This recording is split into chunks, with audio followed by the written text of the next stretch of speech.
When I start my dotted nail art, I start with the person's right pinky nail, which is my left-hand side. It's the same nail that I've started with this whole time.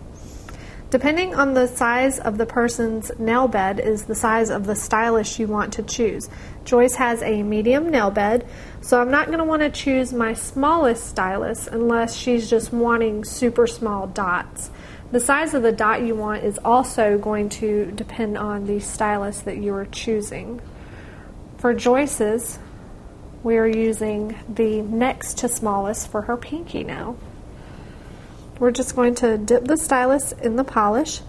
We're just going to place random dots all over her nail. You may have to re-dip your stylus occasionally to apply some more dots.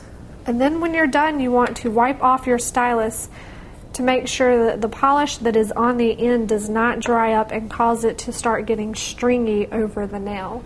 And that is how you do your right pinky nail.